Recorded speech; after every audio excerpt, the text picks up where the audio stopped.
So would you please give a very warm welcome to the Oracle of Omaha, Warren Buffett.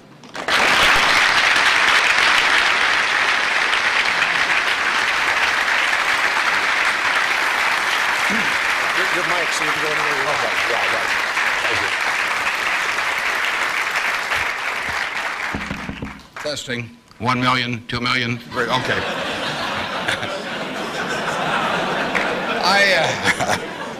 I came in from Nebraska today, and you're probably all familiar with us mainly by our football team. We have those fellows with the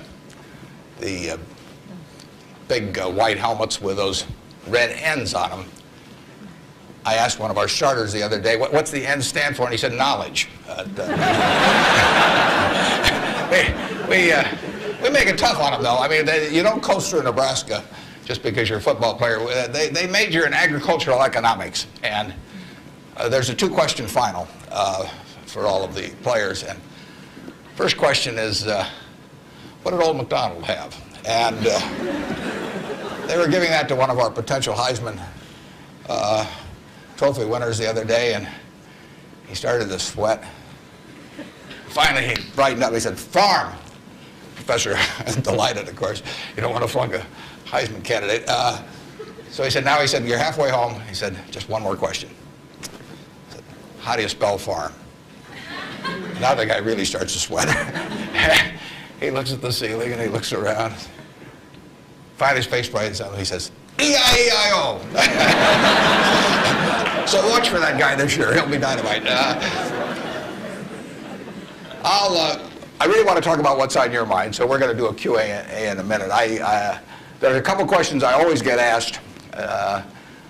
People always say, well, who should I go to work for when I get out? And I've got a very simple answer. We may elaborate more on this as we go along, but the real thing to do is to get going and for some institution or individual that you admire. I mean, it's crazy to take in-between jobs just because they look good on your resume or because you get a little higher starting pay. I was up at Harvard a while back, and a very nice young guy picked me up at the airport, Harvard Business School attendee, and he said, look, I went to undergrad here, and then I worked for X and Y and Z, and now I've come here. And he said, I thought it would really round up my resume perfectly if I went to work now for a big management consulting firm. And I said, well, is that what you want to do? And he said, no, but he said, that's the perfect resume.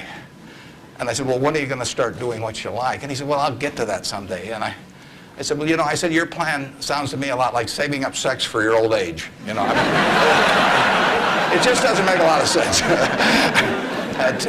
I told that same group, I said, go to work for whomever you admire the most. And I said, you can't get a bad result. You'll jump out of bed in the morning and you'll be having fun. And the dean called me up a couple of weeks later. He said, what'd you tell those kids? He said, they're all becoming self-employed. So you've got to temper that advice a little bit. Play one game a little bit with me for just a minute, and then we'll get to your questions. I'd like for the moment to have you, have you pretend I've made you a great offer, and I've told you that you could pick any one of your classmates, and you now know each other probably pretty well after being here for a while. You'd have 24 hours to think it over, and you can pick any one of your classmates, and you get 10% of their earnings for the rest of their lives. And I ask you what goes through your mind in determining which one of those you would pick. You can't pick the one with the richest father. That doesn't count. I mean, you've got to do this on merit. But you probably wouldn't pick the person that gets the highest grades in the class. I mean, there's nothing wrong with getting the highest grades in the class, but that isn't going to be the quality that sets apart a big winner from the rest of the pack. Think about who you would pick and why. And I think you'll find when you get through, you'll pick some individual. You've all got the ability. You wouldn't be here otherwise. And you've all got the energy. I mean, you've got, the initiative is here. The intelligence is here throughout the class. But some of you are going to be bigger winners than others. And it gets down to a bunch of qualities that interestingly enough, are self-made. I mean, it's not how tall you are, it's not whether you can kick a football 60 yards, it's not whether you can run the 100-yard dash in 10 seconds, it's not whether you're the best looking person in the room. It's a whole bunch of qualities that really come out of Ben Franklin or the Boy Scout code or so, whatever it may be. I mean, it's integrity, it's honesty, it's generosity, it's being willing to do more than your share. It's just all those qualities that are self-selected.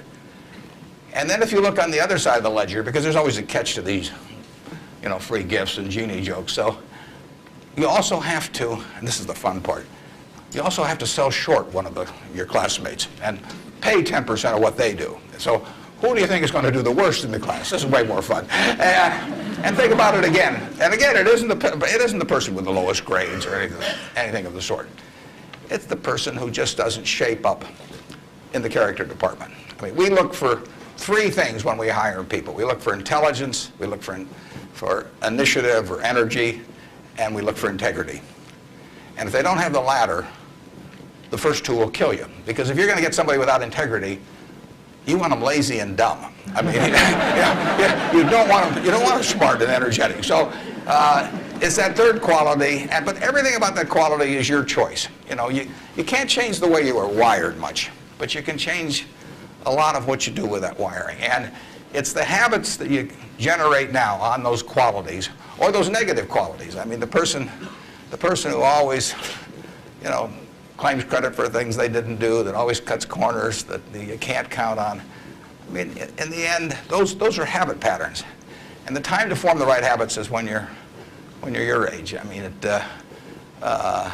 doesn't do me much good to get golf lessons now. If I'd gotten golf lessons when I was your age, I might be a decent golfer. But someone once said the chains of habit are too light to be felt until they're too heavy to be broken. And I see that all the time. I see people with habit patterns that are self-destructive when they're 50 or 60, and they really can't change them. They're imprisoned by that. But you're not imprisoned by anything. So when you write down the qualities of that person that you'd like to buy 10% of, look at that list and ask yourself, is there anything on that list I couldn't do? And the answer is there won't be. And when you look at the person you sell short and you look at those qualities that you don't like, if you see any of those in yourself, egotism, whatever it may be, selfishness, you can get rid of that. I mean, that is not ordained.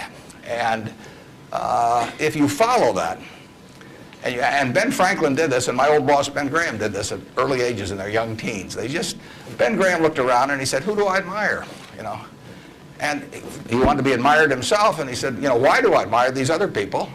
And he said, if I admire them for these reasons, maybe other people will admire me if I behave in a similar manner. And he decided what kind of a person he wanted to be. And if you follow that, at the end, you'll be the person you want to buy 10% of. I mean, that's the goal in the end.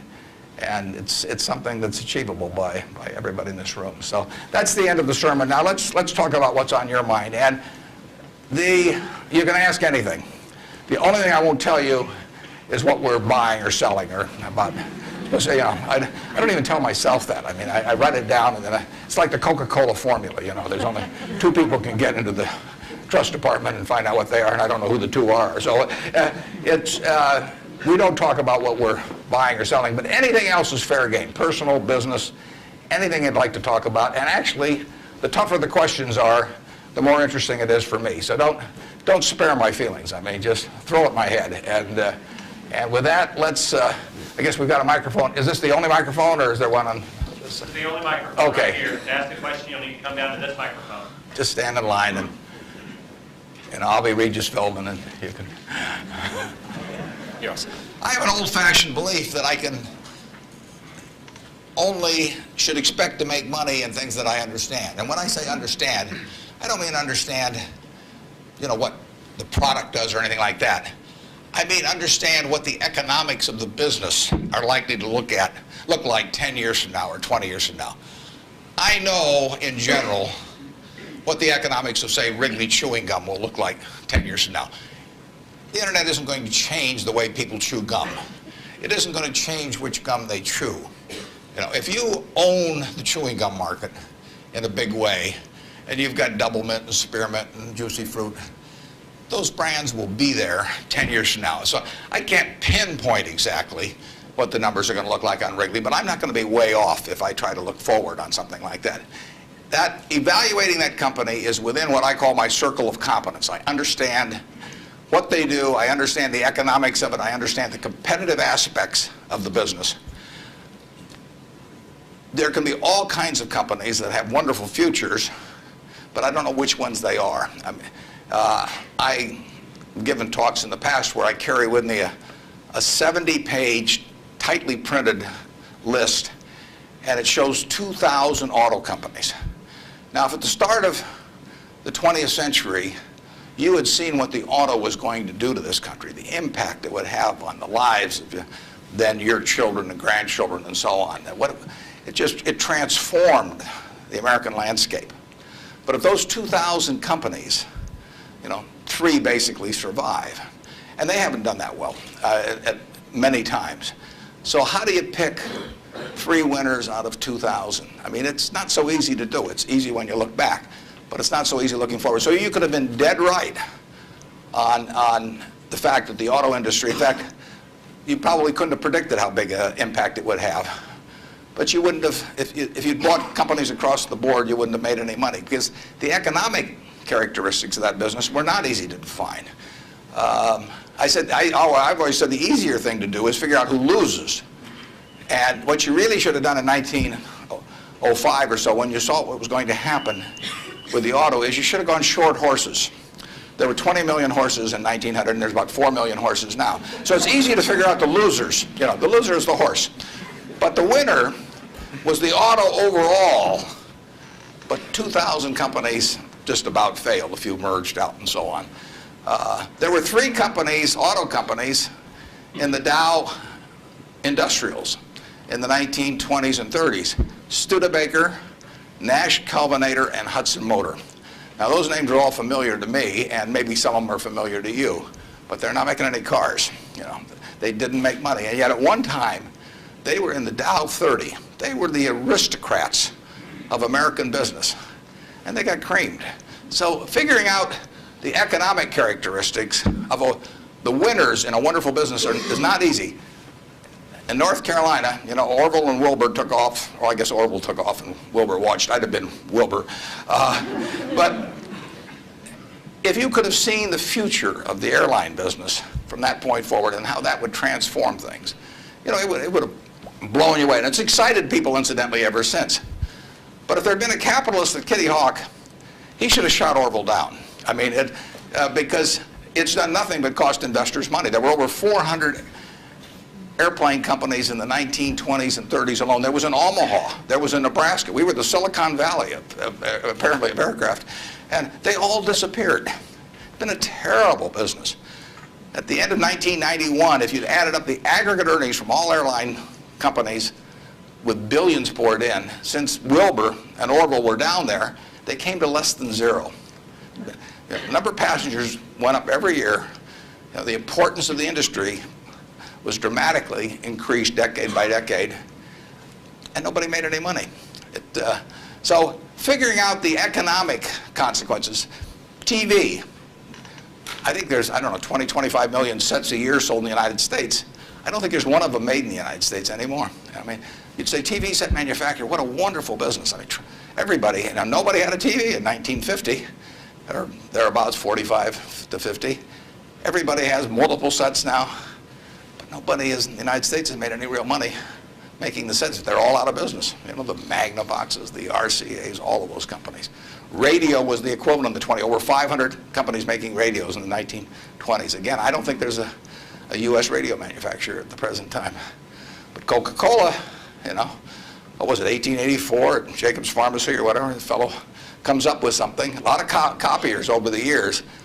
But now you've got a company that is selling roughly 1.1 billion 8-ounce servings of its product, not all Coke, Sprite, and some others, daily throughout the world 117 years later. So understanding the economic characteristics of a business is different than predicting the fact that an industry is going to do wonderfully. And so when I look at the internet businesses, or I look at tech businesses, I say this is a marvelous thing, and I love to play around on the computer, and now I order my books from Amazon and all kinds of things, but I don't know who's going to win. And unless I know who's going to win, I'm not interested in investing. I'll just play around on the computer. And defining your circle of competence is the most important aspect of investing. It's not how important, how large your circle is. You don't have to be an expert on everything. But knowing where the perimeter of that circle of what you know and what you don't know is, and staying inside of it, is all important. Tom Watson Sr., who started IBM, said in his book, he said, "I'm no genius," he said, "but I'm smart in spots, and I stay around those spots." And that is the key. So if I understand a few things, and I stick in that arena, I'll do okay. And if I don't understand something, but I get all excited about it because my neighbors are talking about it, the stocks are going up and everything, I start fooling around someplace else, eventually I'll get creamed, and I should. So now let's go over here. Hello, Mr. Buffett. I got two short questions. One is, how do you find intrinsic value in a company?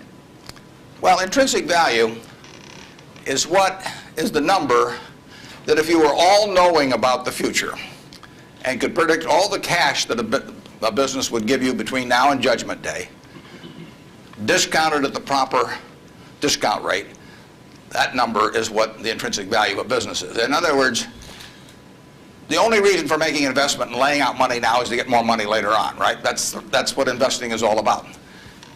Now, when you look at a stock, when you look at a bond, assuming it's the United States government bond, it's very easy to tell how much you're going to get back.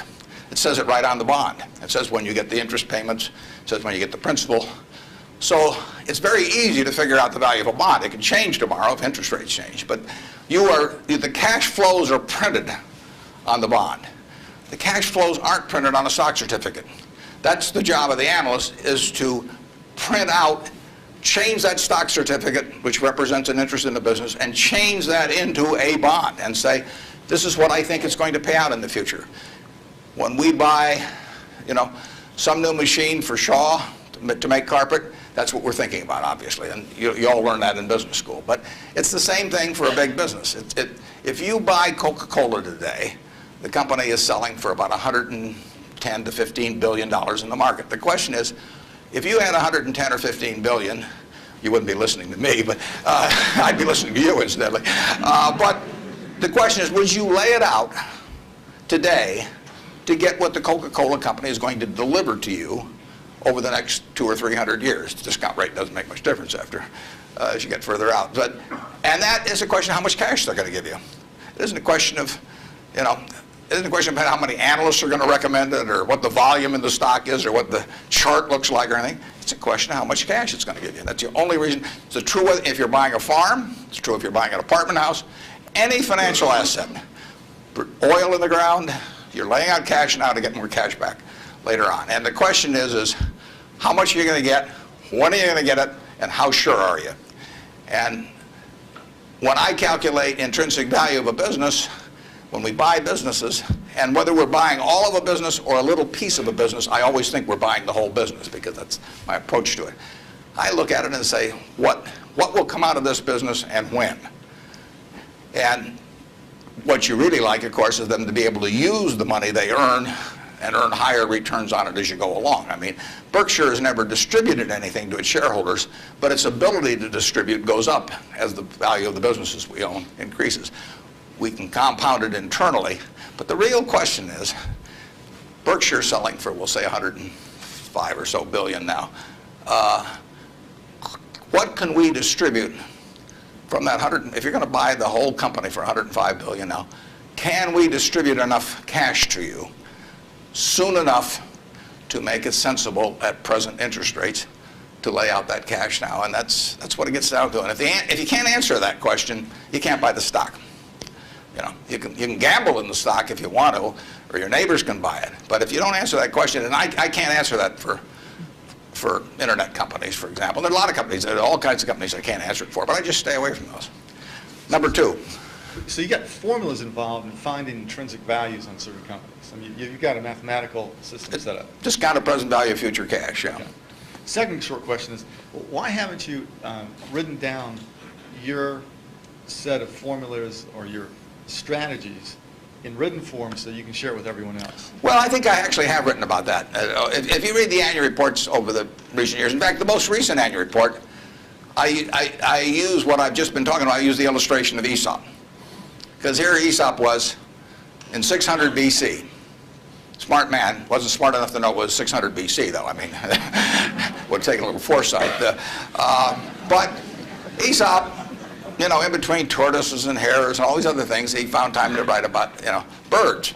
And he said, a bird in the hand is worth two in the bush. Now, that isn't quite complete, because the question is, how sure are you that there are two in the bush?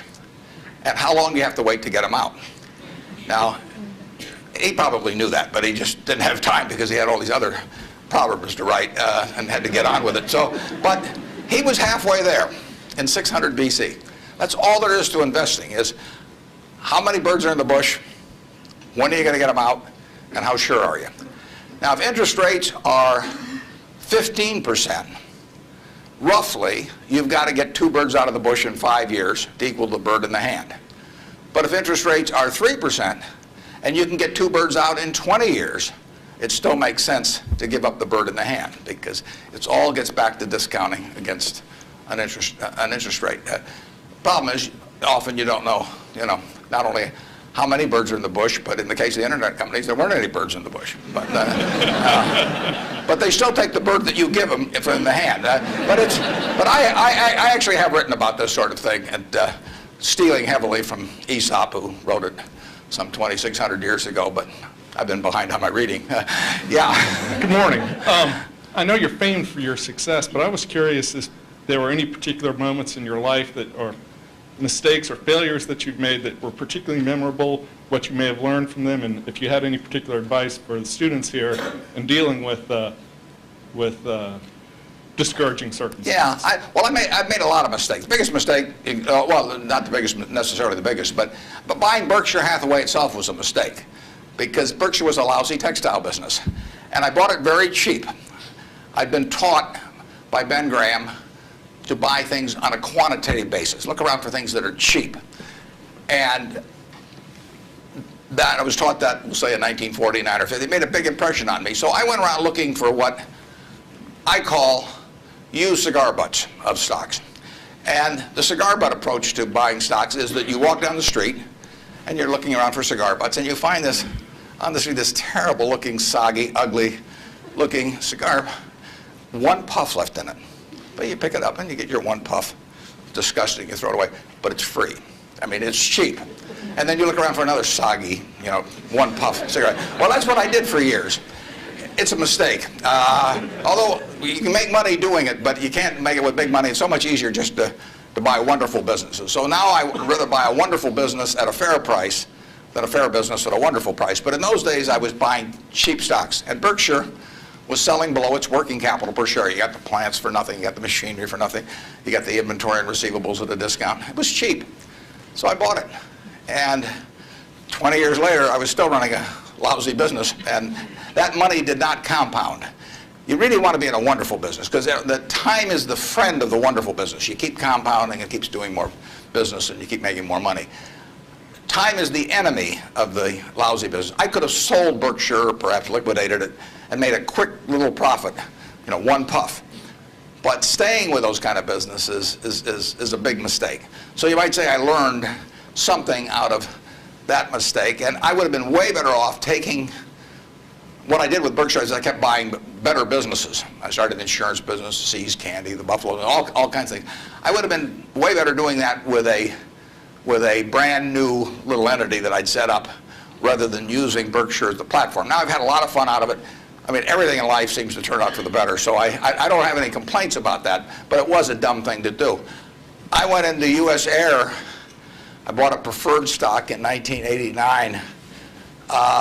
As soon as my check cleared, the company went into the red and never got out. I mean, it was really dumb. I mean, I've got an 800 number I call now whenever I think about buying an airline stock. I call them up any hour that, fortunately, I can call them at 3 in the morning, and I just dial and I say, my name's Warren, I'm an aeroholic, and I'm thinking about buying this thing, and then they talk me down. I mean, it takes hours sometimes, but it's worth it, believe me. If you ever think about that buying an airline stock, call me and I'll give you the 800 number because you don't want to do it. But we got lucky in terms of how we eventually came out on it. But it was a dumb decision, all mine. And I've done biggest in terms of opportunity cost, eventual costs. I bought a half interest in a Sinclair filling station when I was about 20 with a guy I was in the National Guard with. And I had about $10,000 then, and I put $2,000 in, and I lost it all. So that was 20%, and that means that the opportunity cost is now $6 billion of that filling station, which is a big price to pay for, you know, getting to wipe a few windows and a few windshields and things like that. So actually, I like it when Berkshire goes down because it reduced the cost of that mistake on an opportunity cost. But the biggest mistakes we've made by far, I've made, not we've made, biggest mistakes I've made by far are mistakes of omission and not commission. I mean, it's the things I knew enough to do, they were within my circle of competence, and I was sucking my thumb. And that is really, those are the ones that hurt. They don't show up anyplace. I probably cost Berkshire at least $5 billion, for example, by sucking my thumb 20 years ago or close to it when Fannie Mae was having some troubles, and we could have bought the whole company for practically nothing. And I don't worry about that if it's Microsoft because I don't know it. Microsoft isn't in my circle of competence. And so I don't have any reason to think I'm entitled to make money out of Microsoft or out of cocoa beans or whatever. But I did know enough to understand Fannie Mae, and I blew it. And that never shows up under conventional accounting. But I know the cost of it. I know.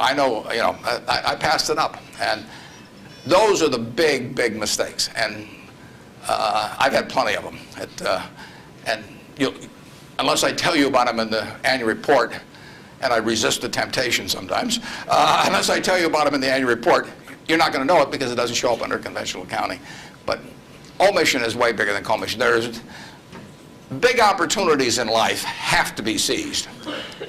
We don't do very many things, but when we get the chance to do something that's right and big, we've got to do it.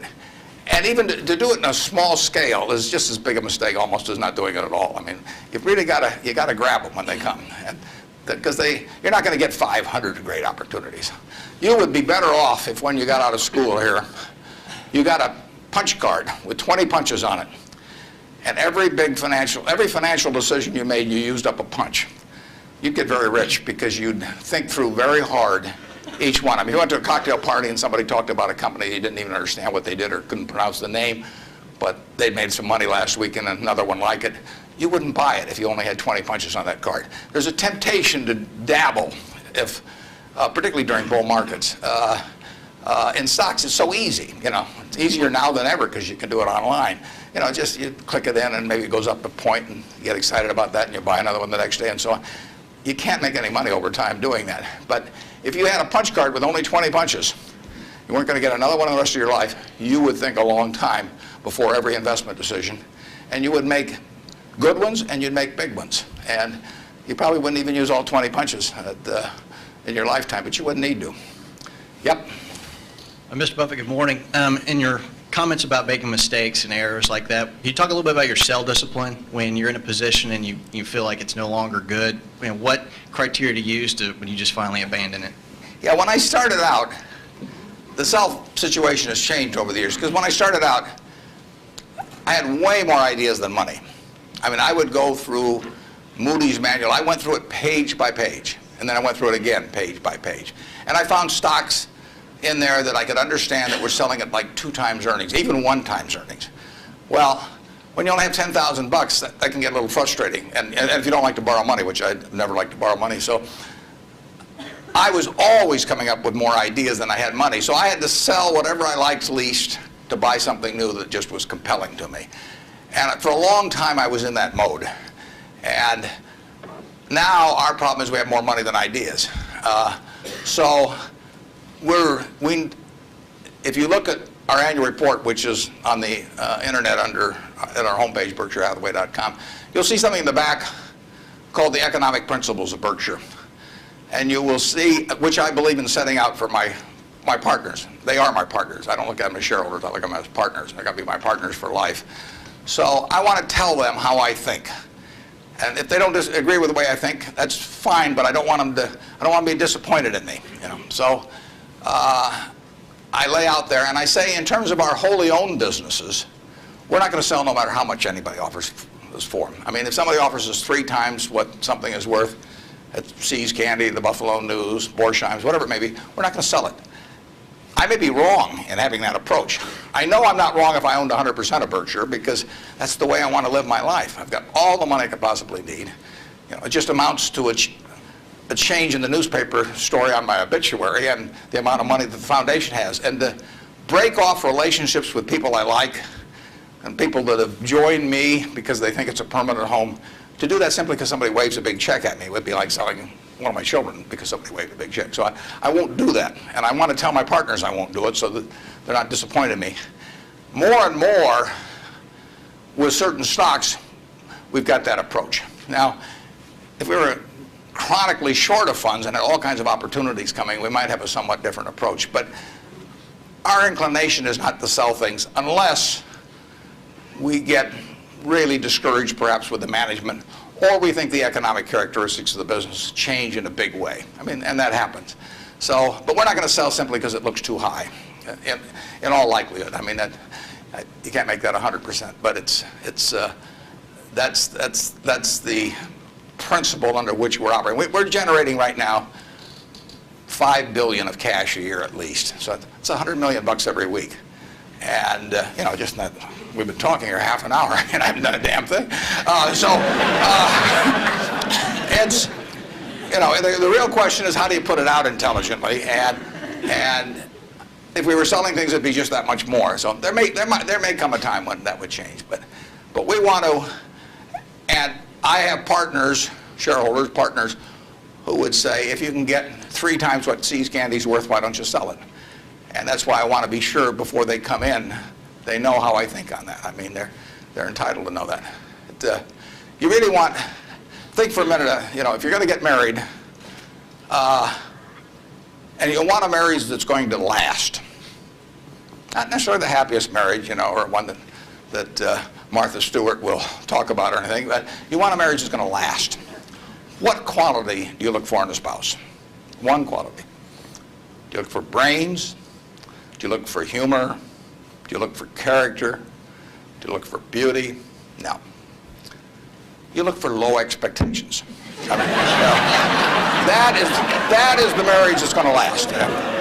Both have low expectations. I mean, and I want my partners to be on the low side on expectations coming in, because I want the marriage to last. It's a financial marriage when they join me at Berkshire, and I don't want them to think I'm going to do things that I'm not going to do. So that's our guiding principle. The advice is all free, and your marital advice, everything else. Next. Good morning. Mr. Buffett, I have a question regarding evaluation of the soundness of investment. In recent years, it appears that the use of tax sheltering incorporation is increasing, and such, reputable companies like UPS and others are involved in court battles over shelters with IRS.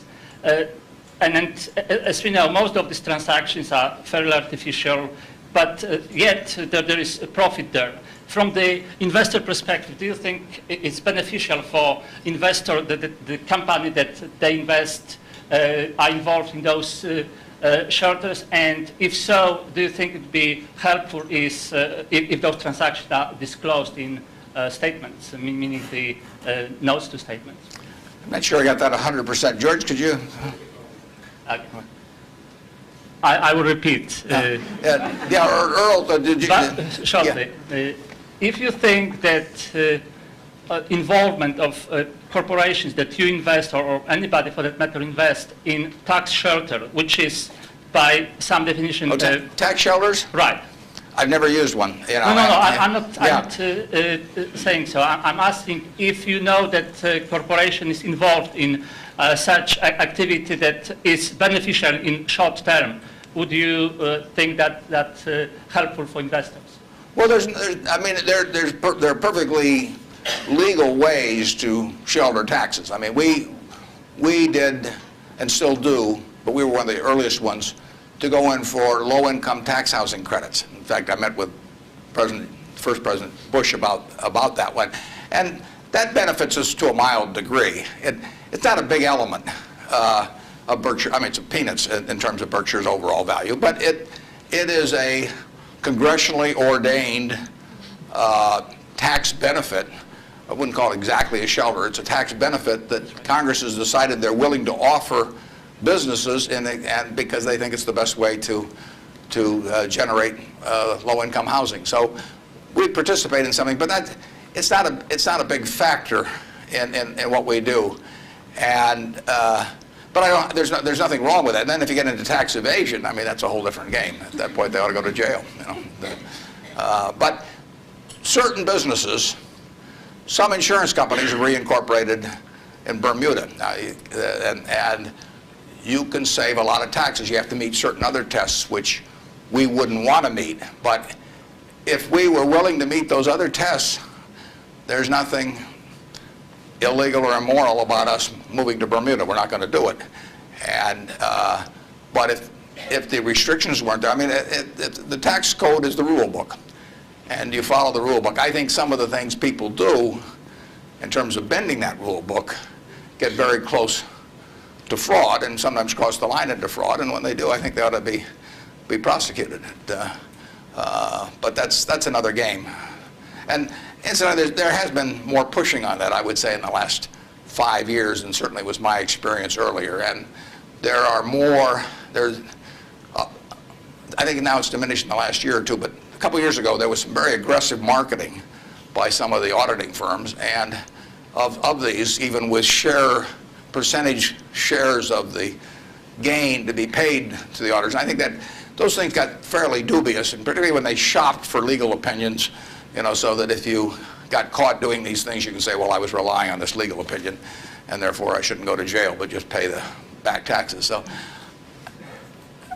I don't know of anything we're associated with that has done that, but obviously if they push too far, we don't want to be there.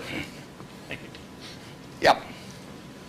I was curious, with the large number of people you now have with tremendous amounts of wealth, what do you think of the current state of philanthropy? Well, I'll be out this week. Actually, I'm going to a Coca-Cola meeting, and I'm flying out to Seattle and talking to the United Way group out there. Seattle United Way raises more per capita, I believe, than any United Way in the country. And Bill Gates will be there. We're talking jointly.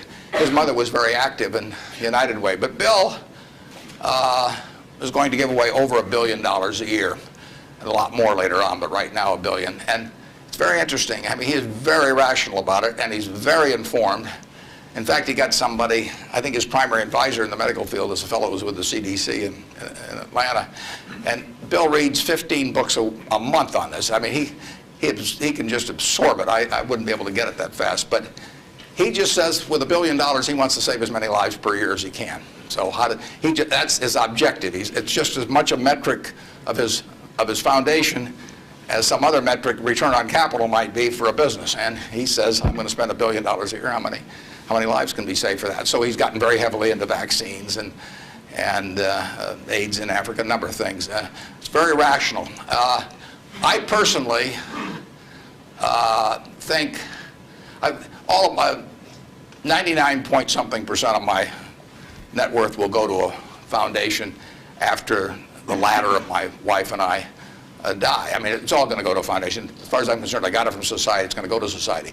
I've written a letter to my trustees, and I've got very few trustees. If you got a whole bunch of trustees, in my view, they just homogenize themselves down to sort of a lowest common denominator, because you get 30 people in a room, and prestigious people, but they'll all have their particular alma mater, and they'll all have their particular hospital, and it'll become a big trade-off game. It'll be a little like Congress.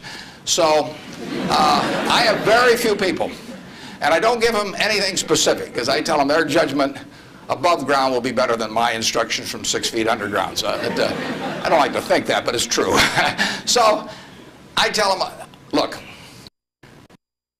the society are the ones that don't have a natural funding constituency or are just damned intractable and very difficult to solve. So I tell them, I am not going to haunt them at all if they spend big money on some terribly important problem and they fail, because they're taking on tough problems. When I buy businesses, I'm buying easy businesses. But the reason that big problems of society are big problems is that they're damn tough to solve. So they're swinging at bad pitches. I'm swinging at easy pitches in business, but they have to swing at bad pitches. But I tell them I want them to try and do it. And if they fail, it doesn't bother me at all. I tell them if they give $1 million here and $1 million there and $1 million there, they're not going to sleep because I'm going to be haunting them. I'm going to come back every night.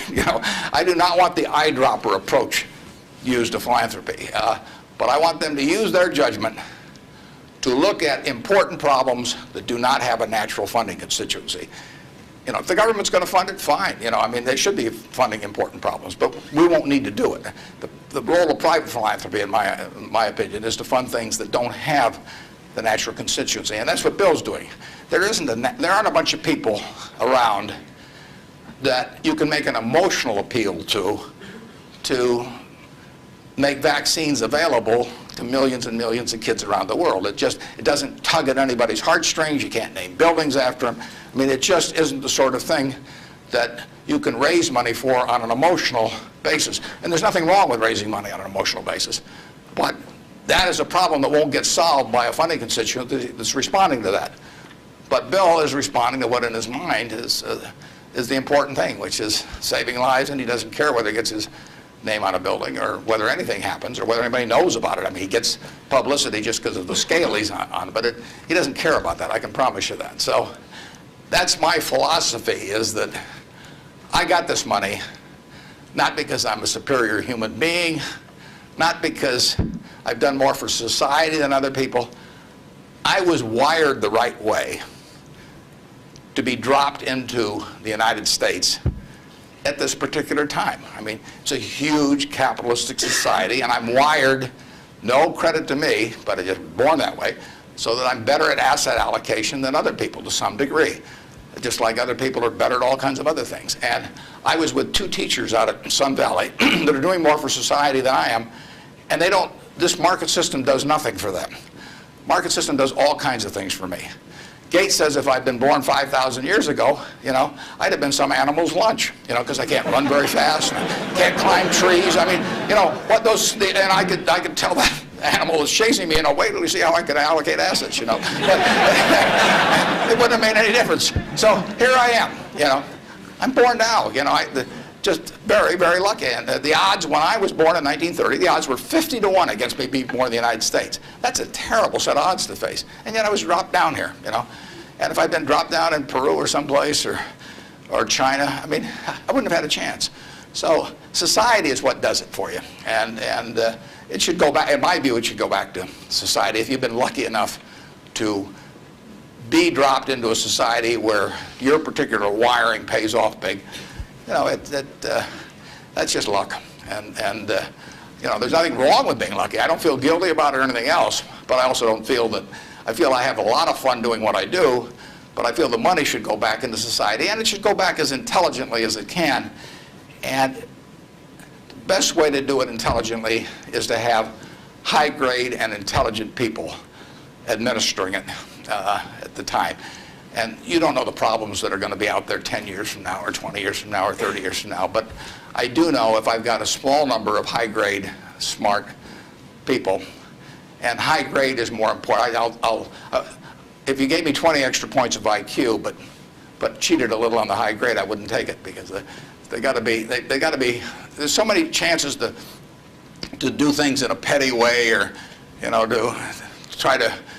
People get subverted in their own minds to their own interests rather than the interests of the institution. So I really want super high-grade people doing it, and I've got them.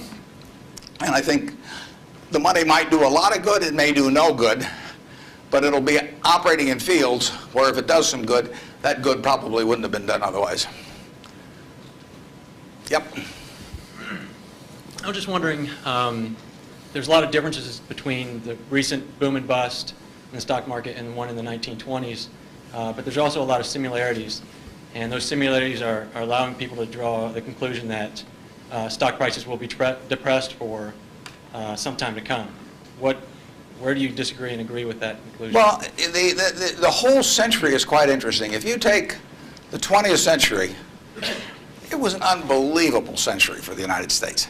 The GDP per capita, and that's the way to think of it as per capita. Sometimes they talk about our GDP versus Europe's, but if their population's the same every year and ours goes up 1%, you've got to, you know, in the end, you got to have a divisor as well as a numerator. And so GDP per capita in the 20th century in the United States went up 610%.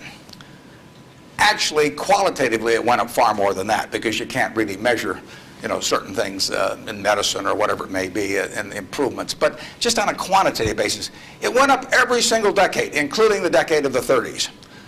So here you had 100 years when basically the U.S. citizenry was improving their lot decade by decade by decade. The 30s, it was up 13%.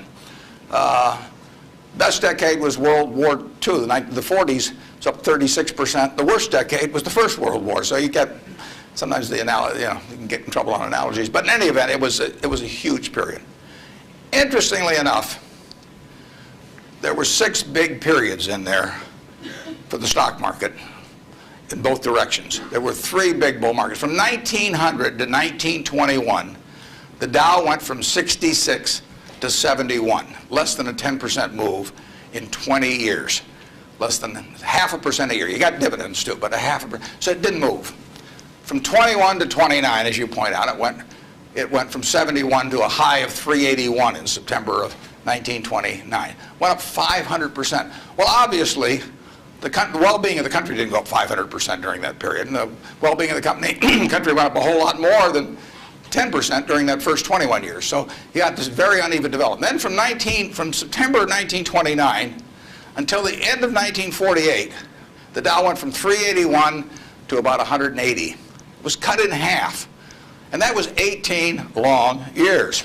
And yet the per capita GDP was moving right up during this whole period. So the economy was doing fine. From 48 to 65, the Dow went again from about 180 up to close to 1,000. Again, 5 for 1, which was far outstripping it.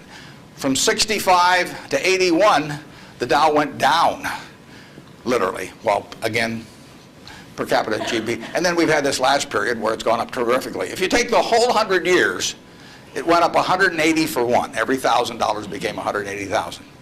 But 43 and 3/4 years were those 3 big, huge bull markets, and 56 and 1/4 years were periods of stagnation, all in an economy that was doing fine, you know, year after year after year. 56 and 1/4 years, net, the Dow was down a couple hundred points during that period, and the other 43 and 3/4 years made up the rest of this move from 66 to 11,000 some on the Dow. So you say to yourself, how could it be that you could have a country that was doing better and better and better and better? Citizens were living, every generation was living better than the one that preceded it. But you had these huge changes. Big gains a few times, long periods of stagnation. 20 years, I mean, that's a long time to do nothing. The answer is that investors behave in very human ways, which is they get very excited during bull markets and they look in the rearview mirror and they say, I made money last year, I'm going to make more money this year, so this time I'll borrow, you know, or the neighbor says, you know, I wasn't in last year when that neighbor was dumber than I made a lot of money, so I'm going to go in this year. So they're always looking in the rearview mirror. And when they look in the rearview mirror and they see a lot of money having been made in the last few years, they plow in and they just push and push and push on prices. And when they look in the rearview mirror and they see no money having been made, they just say, this is a lousy place to be. So they don't care what's going on in the underlying business. And it's astounding, but that makes for huge opportunity. Just huge opportunity.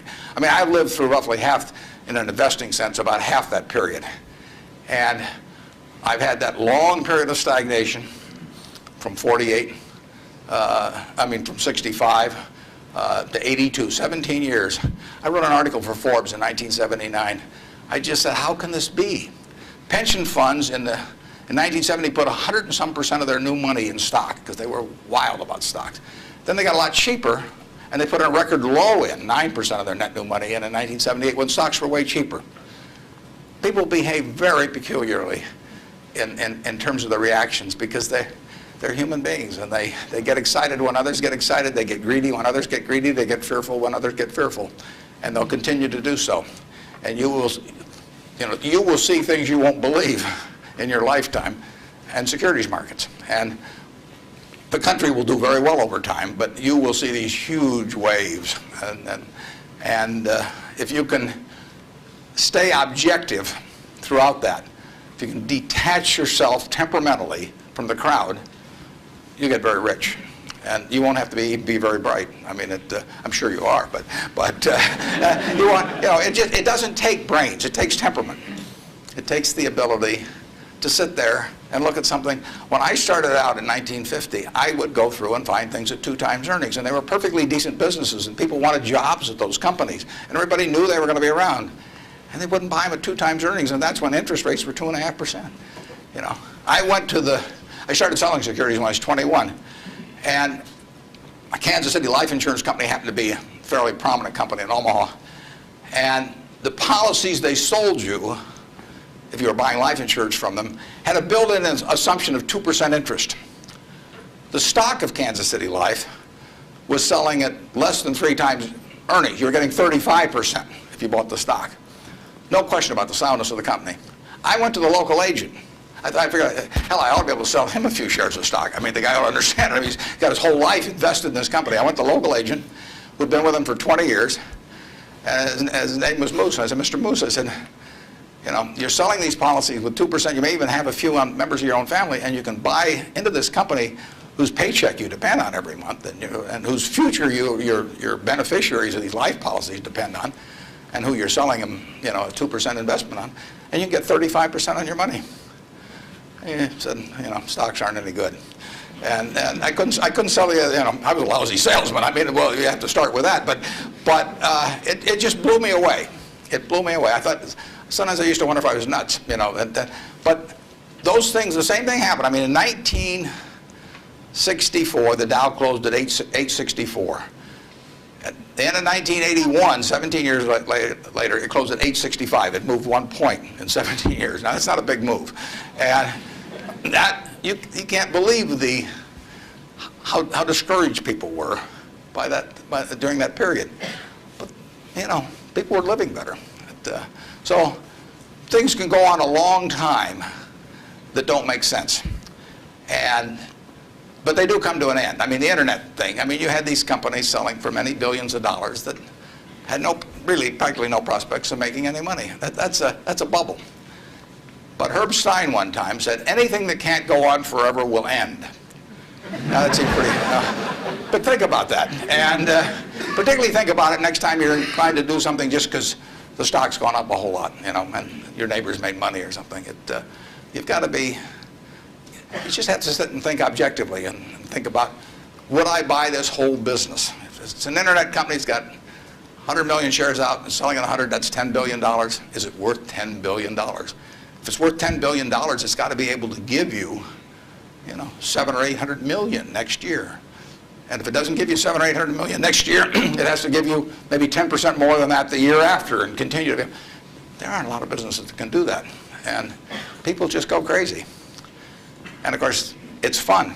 I mean, it's like that sign they put in brokerage offices that says, avoid hangovers, stay drunk. It's just so much fun to keep playing.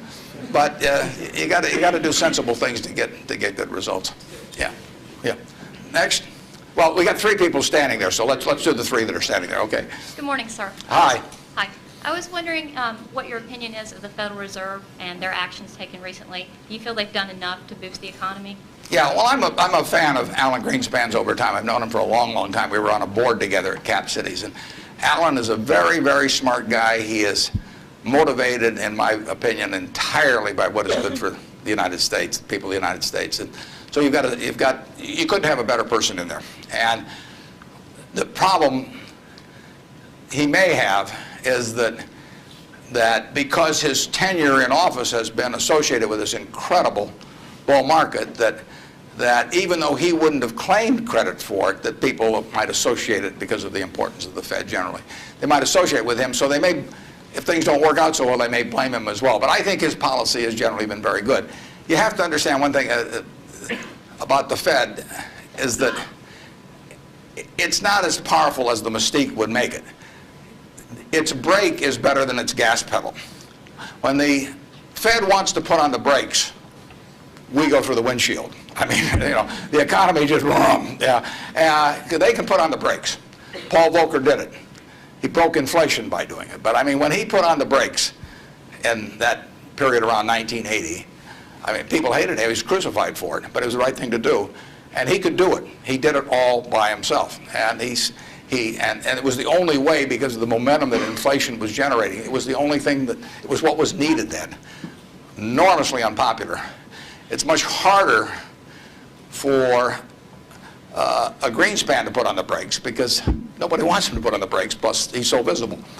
But he's put them on sort of gradually. But stepping on the gas pedal, he does not necessarily get the same result. It may help, but there are 1,000 other variables operating. And as you see in Japan, you can get down to 0 interest rates, and you can't stimulate anything. So it isn't like the Japanese haven't read the same books we've read about economics. I mean, they've read Keynes, and they've read the whole thing. So we're not smarter than they are. We don't have any secrets they don't have, but they don't know how to get their economy going. And, their GDP there has been gone no place, in the last 5 years, and there's still problems around. So easy money doesn't solve everything, but Greenspan could very well get blamed for the fact that he hasn't solved everything, and it's just not in his power to solve it. He can help in various ways, but I don't think you could have anybody better, and I think he's done the right thing to this point, but the right thing may not be quite as effective as people may hope that it would be. In economics, you always want to ask, and then what? You'll read in the paper, well, what happens if the Japanese start selling our government bonds, or what happens if they dump the dollar? They can't dump the dollar. There's no way to dump dollars. You can, or at least dollar assets, because if the Japanese want to sell our government bonds, if they sell them to us, they get a time deposit or a demand deposit at Citi, or they still own a dollar asset. If they sell them to the French, they may get some assets from the French, but now the French have it. I mean, the only way you can reduce foreign investment in the United States is to change it around so they're consuming more than from us, more than we're consuming from them. I mean, when we buy a television set from Japan, if we buy more television sets from them than they buy equivalent consumables from us, the exchange, what balances things is we give them some investment type asset, whether it's cash or a U.S. government bond or our stocks or our movie studios or our real estate or different things. And the only way that reverses is when we start running a trade surplus, which we're miles away from. So logically, if you read classic economics, you would believe that our currency would have been weaker over the recent years, and that it would be weak now. But there are other things operating, and that's one of the problems about economics, is there's never just one variable. There's usually hundreds of variables, and they operate with different impact at different times. I mean, it's not like a physics formula. I mean, well, I guess it would be if you got into the Heisenberg principle or something like that. But the formula has a lot of the same variables year after year, but the relative importance of those variables and how they interact with each other is never exactly the same, and that's what we find out, the Japanese find out, everybody finds out. And foreign currency, or the value of our dollar and currency rates are defying what you would expect based on history. But as somebody said, if history were a perfect guide, the Forbes 400 would all be librarians. They just go and look it up in the books, and they'd always know all the answers. But history doesn't repeat itself, as Mark Twain said. History doesn't repeat itself, but it rhymes. I mean, things come back, but they don't quite come back in the same form. And we'll understand all this perfectly in a few more years, why the dollar's behaved the way it has. But I think it would be useful net for the U.S. if the dollar were less strong. Yes, Mr. Buffett, thanks for taking my question. My question pertains to small business, and my family's been in the truckload sector of transportation for about 50 years. And as you talked about the airline industry and all the mergers and acquisitions and things going on, and a lot of the smaller players being tossed out of the market, what do you see for people that, like in this room, for students that want to start a small business and maybe they want to start in a business that is somewhat of a commodity type business, but as businesses, the large corporations get larger and their efficiencies increase, how can a small business compete It with depends. these people? Yeah, in many areas, small businesses have an advantage. You know, in other businesses, scale has a huge advantage. And I mean, you don't want to be a tiny carbon steel producer. On the other hand, when mini mills came along and learned how to use scrap more effectively than the older methods of making steel, they actually had an advantage. So scale is a huge advantage in some businesses. It's, you know, the largest airlines haven't won. Southwest Airlines has won, starting with, you know, just a few planes flying down there between Houston and Dallas, and they have become bigger, but their ambition hasn't been to be the biggest. And you know, they probably buy their fuel just as cheap as United, and they probably bought it, you know, when they're a lot smaller. Walmart is a classic example. I mean, who would have thought 25 years ago, 30 years ago? I mean, here was Sears with a 100-story plus building in Chicago, had access to money far cheaper than Sam Walton. I mean, Sam Walton's credit was not as good as Sears. Every supplier wanted to do business with Sears. Nobody had ever heard of Sam. Every real estate developer who was developing a new shopping center went first to Sears, you know, and Sam got the short end. So here's a guy starting in Bentonville, Arkansas, and he kills them over time. Just plain kills them. And disadvantage in buying, disadvantage in borrowing, disadvantage in real estate. Advantage, Sam Walton, and his ability to inspire, in the end, hundreds of thousands of people to be enthusiastic about going to work and doing the right things over time. So I would be just as optimistic about small business generally. Now, there's certain areas where scale is just plain important.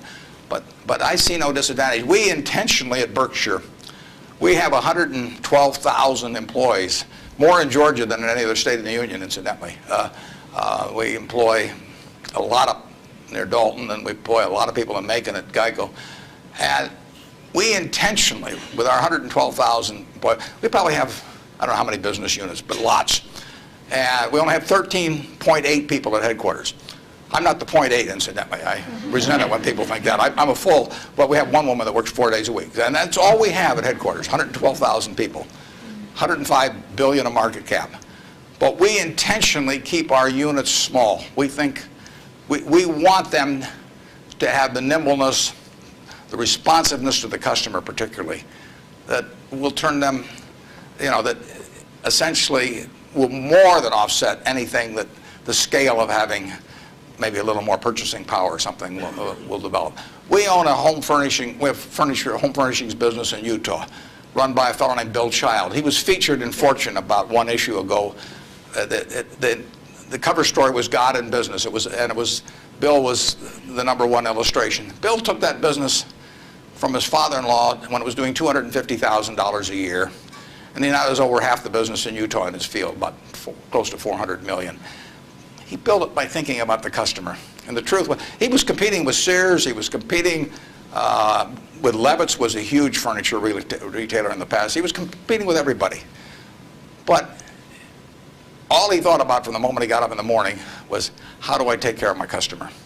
And that wins. We have a business in Omaha, some of you may have heard of. It's the largest home furnishing store in the world. In Omaha, which only has a SMSA of 650,000 people. It's on 72 acres. It does $325 million in one location, which happens to be $500 for every man, woman, and child in the SMSA, but it draws from beyond that. That business comes about, or has resulted, from an investment of $500 in 1937 by a woman who walked out of Russia in 1921. She walked out, got on a peanut boat, landed in Seattle with a tag around her neck. She couldn't speak one word of English. The American Red Cross looked at the tag. It said Fort Dodge, Iowa. They got her to Fort Dodge, Iowa. She couldn't pick up the language. She was there 2 years. She said she felt like a dummy. So she came to Omaha because there were other Russian Jews there, and she'd at least have somebody to talk to. Her little girl started school, Frances. Frances would come home at night and teach her mother the words she learned in school that day. That's how this woman, Rose Blumpkin, learned the English language, but from her from her daughter from kindergarten on, teaching her the words. She brought 7 siblings over from Russia, one at a time, $50 every time she saved $50. She sold used clothing and other works. She got her 7 siblings over, her mother and father, and by 1937, 16 years after she got here, she saved $500. She got on a train, went to Chicago, to the American Furniture Mart, which was this huge, impressive thing. She was smart as hell, but she thought like a peasant in a way, and she saw this building and she decided to name her company the Nebraska Furniture Mart. She went in and bought $500 worth of, she bought about $2,000 worth of merchandise. All the way back to Omaha, she worried because she thought, I owe $1,500, and she only had a $500 equity. So she got to Omaha. She took the bed, the sofa, the refrigerator out of her own home to sell fast so she could get the money so she could pay on time. She took that business and built it from that start. No one would sell to her. She went into court 4 times because they tried to, the carpet manufacturers tried to keep her from selling at a discount, and she went into court and told the judge, because she figured out ways to buy this stuff in various nefarious ways from had other people buy it for her, and she said, look, I pay $3 a yard for this carpet. Brandeis sells it for $6.98. She says, I sell it for $3.98. Just tell me, Judge, how much you want me to rob people. She defended herself. Papers wrote it up. The judge bought carpet from her the next day. I mean, it was marvelous. Brandeis isn't selling anymore. They were the huge department store in Omaha. She put everybody out of business. And the punchline, she worked till she was 103. She sold me the business when she was 89. And she didn't have an audit. I went out to see her one afternoon. I took a check out with me because I knew she wanted to do something. And I said, Mrs. B, here's the money. I said, I don't need an audit. Just tell me whether you owe any money. She said, I've never owed any money since I owed those guys back in 1937. And she said, it's all free and clear. She'd never seen a balance sheet. She didn't know what accounting terms meant, but she understood the nature of the business. And I told her, I said, I'd rather have your word, than an audit from every one of the big 6 or big 8 or whatever there were, the number at the time of the top auditing firms. And she worked till she was 103. She died at 104. She had 3 siblings at her funeral. I mean, those are some genes. Her son works there now. He's 82 or 3, and the 3 sisters are all alive. But the punchline is, she couldn't read or write. This woman could not read or write. If you told her this room was 68 feet by 43, she would tell you how many square yards it was like that. She never went to school a day in her life. She would tell you how much that was at $5.98 a yard. She'd add the tax. She'd knock off something because she liked your looks. And that would be it. And that's that is that you can't beat that, and you can't replicate that at General Motors. You can't institutionalize that. The person who brings that kind of drive to a business and does it day after day and thinks about their customer, and that's all she did. Well, she raised 4 kids in the process too, but you can't. It can't miss. And no, you don't have to worry if you're an entrepreneur. In most fields, there's some fields where you can't do it because there are scale aspects to it. But in most fields, you'll kill people. Bob Shaw did that with Shaw. Nobody ever heard of Shaw in carpet 30 years ago, and he's got 40% of the carpet business in the country.